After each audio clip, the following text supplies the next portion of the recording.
우리나라의 초대교회에 하나님께서 큰 부흥을 허락하셨어요.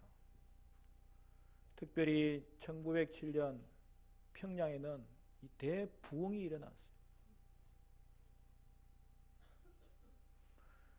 그리고 특별히 우리나라에 일어났던 이 부흥은 참된 부흥의 현상들이 다 갖추어진 아주 귀한 부흥이에요.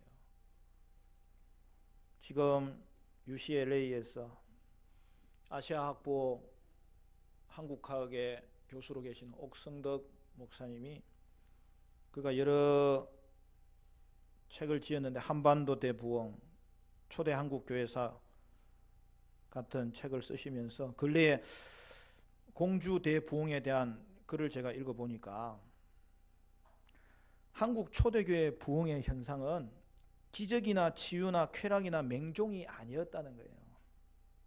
그리고 거기에는 참된 부흥의 현상인 회개와 변화와 배상하고 화해하고 용서하는 일들이 일어났다는 거예요. 여러분, 그러므로 여러분 부흥의 목적은 그냥 눈에 보이는 현상이 목적이 아니에요. 기적과 치유가 있을 수 있지만 그것은 부흥의 과정에서 하나님이 독단적으로 역사하시는 거예요. 그러므로 부흥을 통해 우리가 추구하는 것은 회개와 회개한 것에 대한 삶의 변화와 배상할 것은 배상하고 변화시킬 것은 변화시키는 그런 화해와 용서가 일어나는 것이죠. 그러한 부흥에는 열매가 나타납니다. 따라서 우리 한국교회 초대교회의 부흥은 참으로 놀라운 부흥이었다는 것을 알 수 있습니다. 그러므로 우리는 초대교회에서부터 교회 생활에 참된 이 공동체 열매가 있었다는 것이 얼마나 큰 축복인지 몰라요.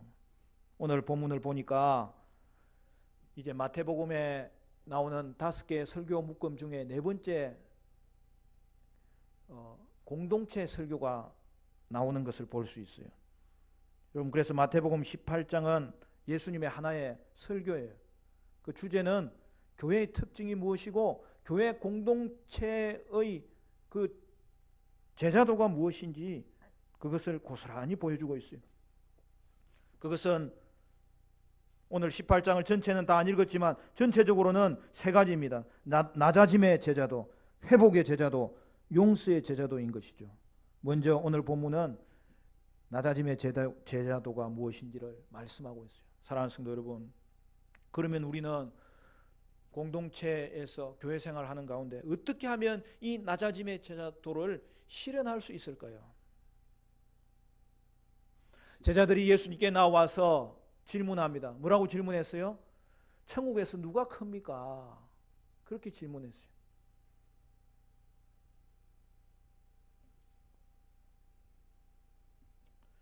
여러분, 제자들이 생각한 천국은 저 세상에 가서 얻는 천국이 아니에요.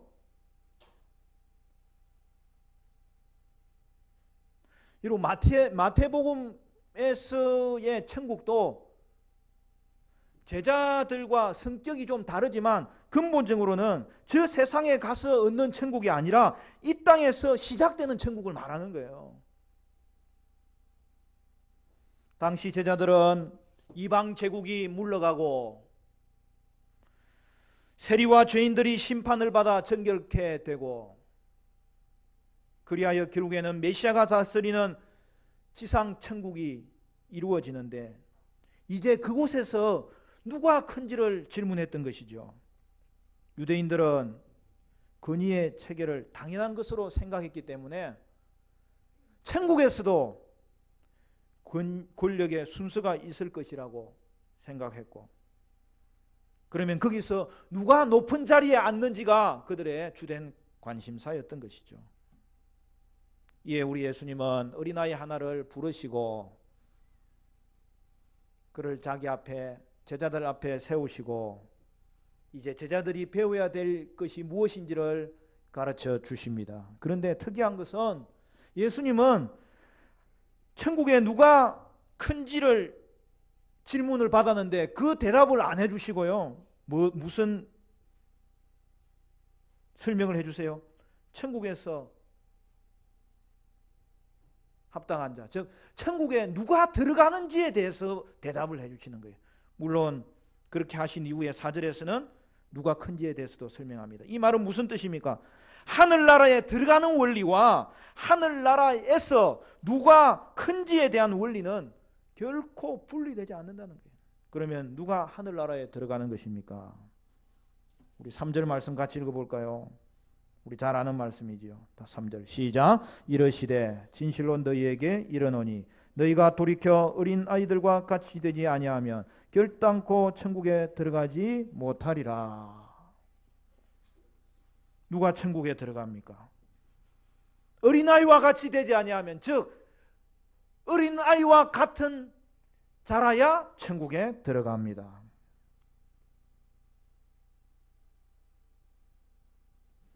우리는 이 말씀을 생각할 때마다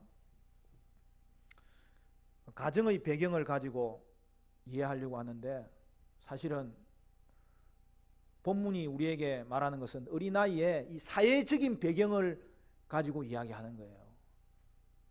여러분, 오늘날은 우리 아이들이 존중을 못 받는 경우도 있지만 존중받잖아요. 근데 지금 그런 입장에서 오늘 본문을 보는 게 아니에요. 고대 사회에 어린아이의 존재는 어떤 지위였나는 거죠.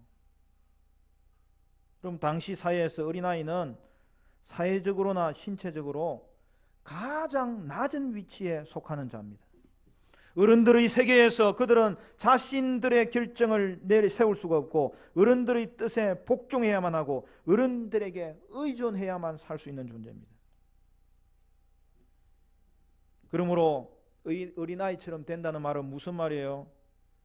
어린아이처럼 가장 낮은 지위에 이르게 된다는 것입니다.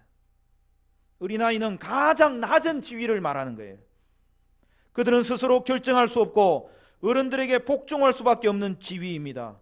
가장 낮은 지위에 있는 어린아이는 아무에게도 하소연할 수 없는 존재입니다. 그러므로 어린아이는 하나님께만 전적으로 의지하는 자라는 뜻이에요. 이와 반대로 어린아이의 지위에 있지 않는 자는 자신의 것을 의존하는 자라는 뜻이에요. 그러므로 전적으로 하나님만 의지하는 어린아이와 같은 자들은 천국에 들어갑니다.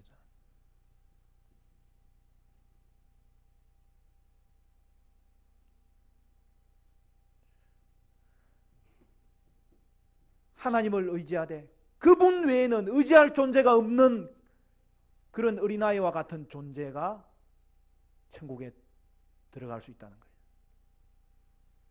그들이 누굽니까? 그들이 예수님의 제자들이었어요. 그들이 누굽니까? 그들이 바로 저와 여러분이에요. 사랑하는 성도 여러분, 우리는 가장 낮은 지위를 가진 자예요. 그러므로 오직 우리는 하나님만 전적으로 의지했고 그로 인하여 천국 백성이 되었습니다.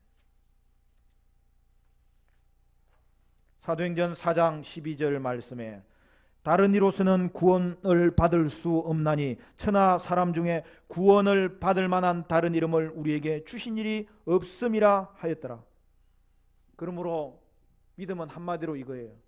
하나님에 대한 전적인 의존을 말하는 거예요. 그것이 하나님에 대한 어린아이의 태도였고 저와 여러분이 선택한 하나님 앞에서의 태도였습니다. 따라서 예수님은 어린아이를 천국의 제자와 관련지어서 뭐라고 말하는 것입니까? 천국의 제자들은 수직적으로 하나님께 전적으로 의존하는 자로서 천국에 들어가는 자이고 그와 반대로 자신의 것에 의존하는 자는 결코 하나님 나라에 들어갈 수 없음을 밝히는 것이죠.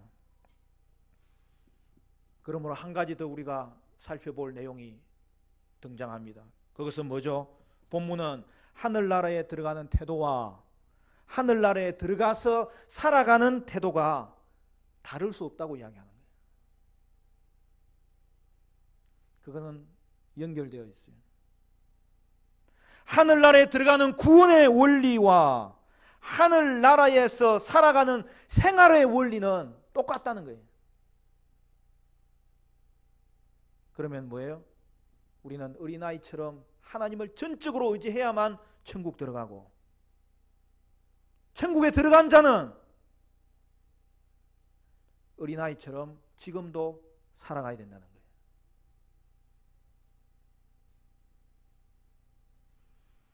어린아이처럼 돼야 천국에 들어가고, 또한 그런 자들은 천국에서 큰 자로 인정을 받습니다. 다시 말해서 구원은 하나님께 전적으로 의존할 때 얻는 것이기에 어린아이처럼 하나님을 의존해야 하늘나라에 들어갈 수 있으며, 그리고 하늘나라에서도 하나님께 의존하여 사는 자가 크다고 인정을 받고 마땅한 천국 백성으로의 삶을 살아가는 거란 것이죠. 예수님의 제자들은 오늘 본문 앞부분에서 자기들이 이미 천국 백성인 것을 예수님을 통해서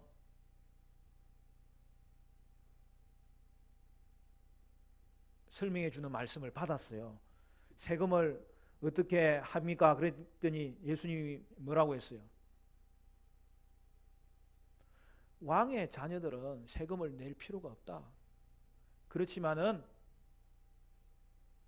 이 땅에서의 삶의 원리를 가르쳐 주기 위해서 세금을 내도록, 물가에 가서 낚싯바늘을 들여오면 고기가 잡힐 터인데 그 입에 나오는 돈으로 세금을 내라. 그 말을 들으면서 제자들은 이전에도 들었던 말씀이지만 그 말씀이 너무 귀했던 거예요. 왜요? 자기들이 이미 왕의 자녀라는 거예요. 하나님의 아들이라는 거예요. 하나님의 백성이 되었다는 것을 그들은 알고 있었어요. 그러면 성도는 하나님 나라의 자손 된 자로서 이 땅을 어떻게 살아야 되는 것입니까? 바로 여기에 오늘 우리 본문에 초점이 있습니다. 하나님 자녀 되는 것과 하나님 자녀로 사는 방법은 똑같습니다.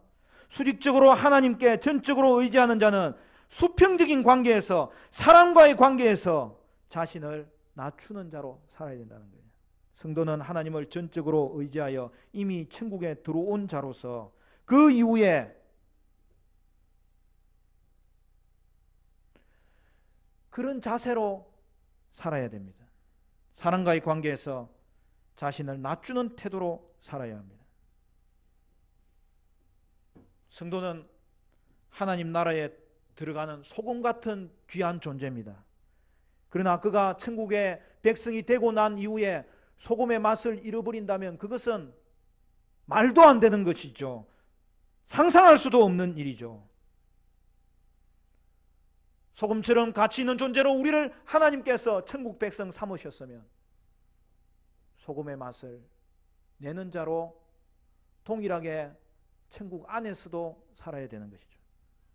따라서 성도는 종말에 하늘나라가 완성될 때까지 이 땅에서 어린아이처럼 낮은 존재로, 그러한 자세로 살아야 하는 것입니다.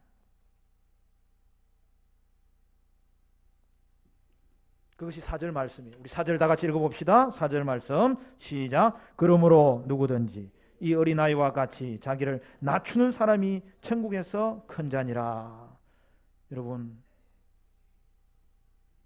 여러분은 어린아이처럼 낮추는 자로 살고 있습니까? 여기서 낮춘다는 말은 낮아지게 된다는 거예요.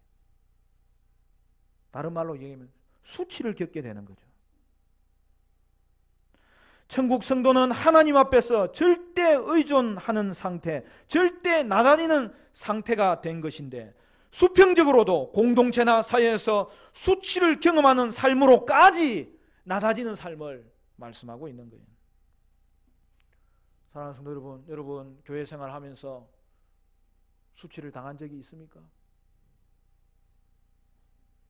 교회 생활하면서 수치를 당하면 여러분 어떻게 하십니까?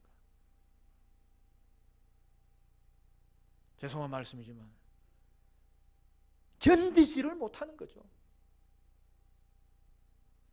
다른 거는 몰라도 내 자존심 하나 딱 건들면 모든 것이 서도비예요. 그거는 참지 못합니다. 넘어갈 수 없다는 거예요. 그러나 천국 성도의 마땅한 삶은 수치를 당하고도 자신을 낮추고도 그것이 자신의 자리임을 고백하면서 그 자리에 서는 것입니다. 낮추는 사람이 천국에서 큰 자니라.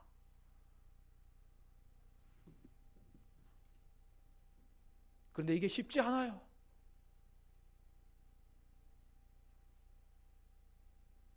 오늘 말씀은 여러분에게 하는 말씀이고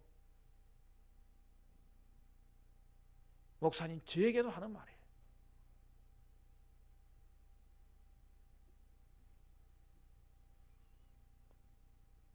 우리는 낮추는 자로 살아야 됩니다. 어떻게 그렇게 할 수 있어요? 그 이유는 단 하나밖에 없어요. 우리는 원래가 낮은 자예요. 그래서 구원받을 수 있었던 거예요. 그리고 구원받은 이후에도 지금도 낮은 자라는 것을 알기 때문에 천국에서 큰 자로 하나님이 인정하시고 하나님이 책임져 주시는 인생으로 우리는 이 땅을 살아가게 되었다는 사실이죠.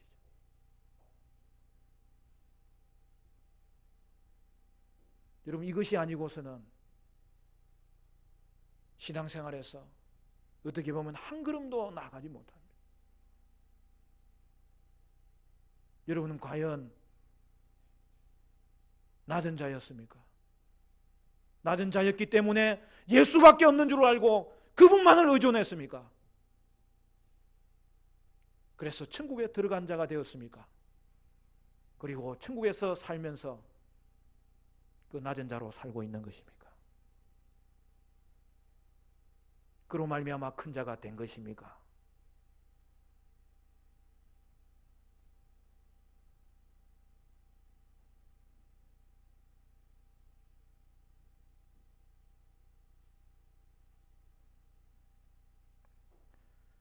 저는 신앙생활을 하다가 하나님의 말씀이 어떨 때는 해물을 가지고 내 머리를 두드릴 때가 있어요.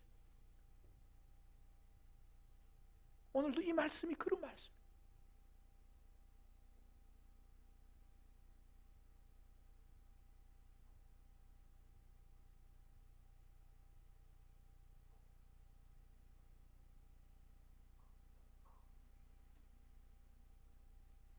바로 이 부분에서 우리는 모두 걸려 넘어져요. 그런데 사랑하는 성도 여러분, 우리는 죄인이에요. 죄인이기 때문에 은혜로 구원받았어요. 그리고 구원받은 이후에 우리의 삶의 태도는 통일하게 낮은 자로 살아야 될 것을 성경은 한 번도 바꾸지 않았어요. 물론 성도는 예수님의 십자가 지신 그 죄 사함의 모든 오직 예수님의 공로로만 우리는 의를 얻게 되었고 하나님 자녀가 되었고 의인이 된 거죠. 그렇기 때문에 우리는 죄인인데 용서받은 죄인이지요. 우리는 전에는 종의 모습이었는데 그것이 죄의 종이었다가 지금은 의의 종이 된 거죠. 나를 더 이상 죄가 다스릴 수 없는 의가 나를 다스리고 의가 나를 통치함으로 나는 이제 의의 종에서 벗어날 수 없기 때문에 하나님의 의의 다스림은 나를 결코 떠나지 않아요. 그럼에도 불구하고 오늘 이 땅 가운데 우리의 삶은 천국의 완성의 자리에 이르기 전까지는 아직도 우리의 육신의 본성이 자리 잡고 있고 의의 본성이 자리 잡고 있고 이게 늘 싸우는 거예요. 싸움이 없는 것이 성도의 삶이 아니에요. 너무나 많이 싸움이 있어요. 그러나 그것이 의의 종으로 말미암아서 승리한다는 보장을 받고 싸우는 거죠. 그러면 우리는 종입니다. 우리는 죄인입니다. 그 대신 의의 종으로 하나님께 복종하고 공동체적으로 낮추는 자가 되어야 됩니다. 여러분, 겸손이 뭐예요? 세상의 겸손의 개념과 성도의 겸손의 개념은 달라요. 세상은 가진 자가 가졌음에도 불구하고 자신을 드러내지 않고 안 가진 사람에게 부드럽게 대하고 그들을 이해하는 성품을 말하는 거예요. 그러나 여러분, 그것은 진정한 겸손이 아니에요. 오늘 우리가 겸손할 수밖에 없는 이유는 단 한 가지입니다. 나도 죄인이기 때문에, 나도 약한 자이기 때문에, 나도 가진 것이 없는 자이기 때문에, 내게 맡긴 것은 하나님이 청지기로 맡겨주신 것이기 때문에, 동일한 죄인으로서, 동일한 약한 자로서, 동일하게 빈털터리인 우리의 심령의 상태로서 실수 저지른 형제들을 볼 때마다 저들이 내 모습 같고 내가 저 모습 같아서 그들을 이해할 수 있어요. 품을 수 있어요. 그들을 받을 수 있는 거예요. 그래서 우리는 겸손할 수 있는 거예요.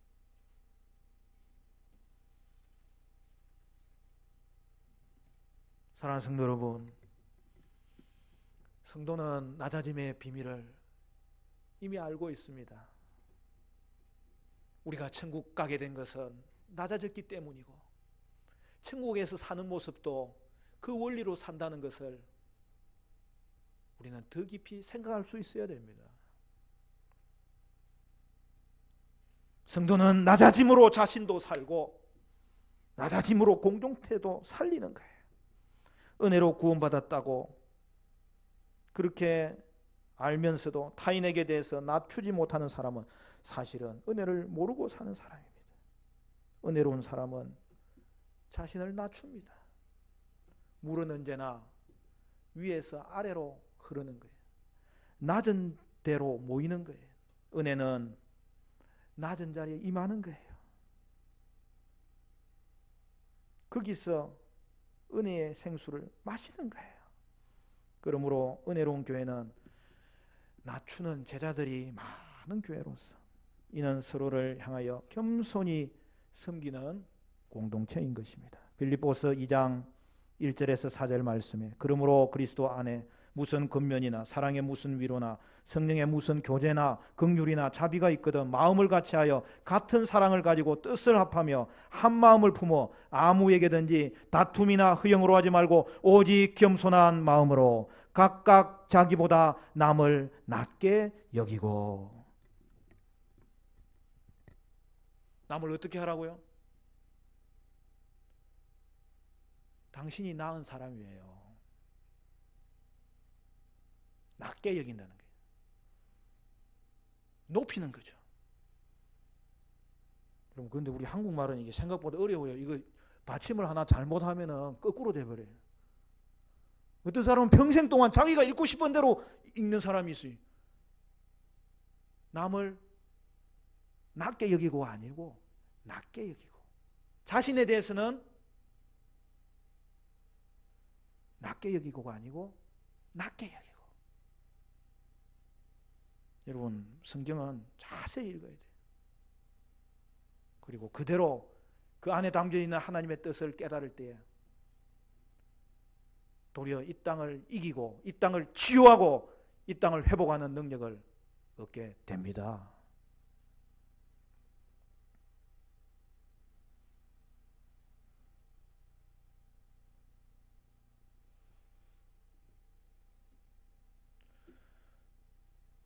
낮추면 큰 자가 됩니다. 낮추면 은혜를 받습니다.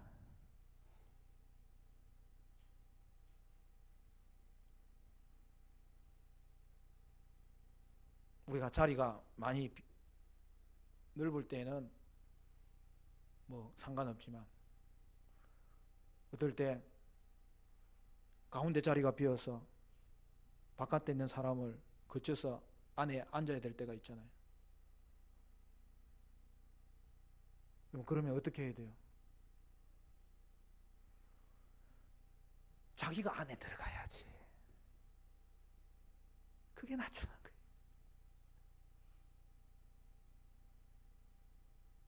지저분한 걸 보면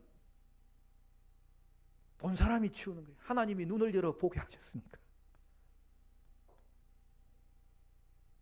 우리가 식당에서 밥 먹을 때에도 순서대로 기다려줘야 되는 거예요. 제가 일반 식당에 가서 한 번씩 보는 게, 예수 믿는 사람들이 식당에 가면 얼마나 시끄러운지.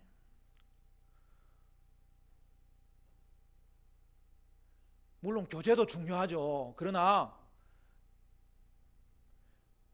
예수 믿는 표가 났으면은 공손하게 대해야지. 그래가지고 음식이 좀 늦게 나온다고 얼마나 뭐라 하는지. 그것도 음식이 나오면 또 대표기도 합니다. 그래서 내가 자, 그러려면 기도를 하지 마요. 하나님 이야기가 들려졌으면 조용하게 불러서 음식이 어떻게 되는지 물어보면 되고, 그래서라도 갖다 주면은 꼭 고맙다고 말해야 되고, 추가 반찬을 주면 공손하게 부탁하고 그것을 가져주면 감사하다고 말해야 되고. 여러분, 그게 낮추는 거예요. 봉사 일을 할 때는 몸과 마음을 들여서 희생하며 섬기는 거예요. 자원하여 섬기는 거예요. 먼저 섬기는 거예요. 자원하여 섬기는 거는 때로는 수치를 당할 수도 있는 거예요. 낮출 수밖에 없는 자리에 처할 수도 있는 거예요. 그러나 그때에 낮추는 거예요. 사랑하는 성도 여러분, 부디 원하기는 여러분은 자신을 낮추고 낮은 지위에서 수치를 당하는 자리까지 낮아짐으로 여러분의 머무는 곳마다 하나님의 은혜를 드러내고, 특별히 우리 교회가 천국 백성이 주님만 의지하여 나올 때에 하나님 만나는 공동체가 되시기를 바라고, 나다짐의 제자들이 우리 가운데서 나다짐의 제자도를 잘 실행함으로 모두가 큰 자가 되는 복된 공동체를 이룰 수 있기를 주님의 이름으로 간절히 축원합니다.